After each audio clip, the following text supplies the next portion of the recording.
श्री स्वामी समर्थ सर्वांना. तर प्रत्येक गृहिणीला रोज सकाळी उठल्यावर पडलेला पहिला प्रश्न म्हणजे ब्रेकफास्ट काय बनवायचा.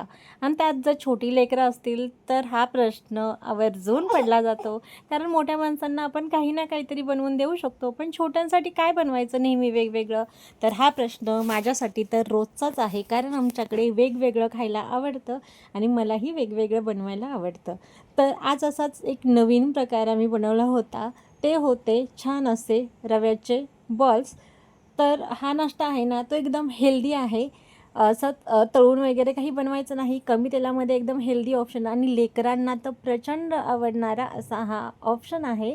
तर चला बघूया कसं कसं बनवलं आहे. तर इथे मी 1.5 वाटी पाणी घेतलं आहे, ते गरम करत ठेवलं. त्या गरम पाण्यामध्ये 1 वाटी रवा. प्रपोर्शन तुम्ही ठरवा, तुम्हाला जसं घ्यायचं आहे तसं. तर त्याच्यामध्ये थोडंसं मीठ टाकून घ्यायचं, थोडं लाल तिखट टाका, तुम्हाला जे मसाले टाकायचे तेही टाकले तरी चालेल. आणि छान असं पीठ आहे ते शिजवून घ्या किंवा वाफवून घ्यायचं, म्हणजे वाफ काढून घ्यायची छान अशी.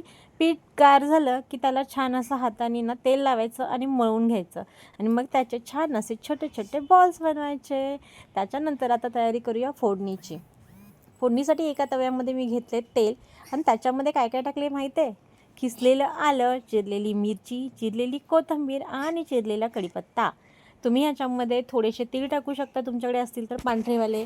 मग मी इथे टाकले चिली फ्लेक्स आणि थोडंसं ऑरिगॅनो, कारण मला ह्याला थोडासा वेगळा असा टच द्यायचा होता म्हणून. आणि हो, मेन इन्ग्रेडियंट मी टाकला होता तो म्हणजे पेरी पेरी मसाला. तो माझ्याकडून बरोबर इथे मिस झाला आहे शूट करायचा. तर पेरी पेरी मसाला टाकून बनवला होता. तुम्ही आपला साधा मसाला टाकूनही बनवू शकता किंवा पावभाजी किंवा सांबर ह्या कोणत्याही मसाल्यामध्ये तुम्ही बनवू शकता. तर असे छान असे रव्याचे बॉल्स तयार झाले होते. बघा लेकीला आवडले की नाही ते तीच सांगेल. कसं झालं? छान. आवडला? खूप जास्त. Very good. कसं झालं? छान. आवडला? खूप जास्त. व्हिडिओ आवडला असेल तर लाईक, शेअर, सबस्क्राईब करा आणि हो, एकदा नक्की ट्राय करून बघा. कमेंट करायला अजिबात विसरू नका. चला, खूप मनापासून धन्यवाद. बाय.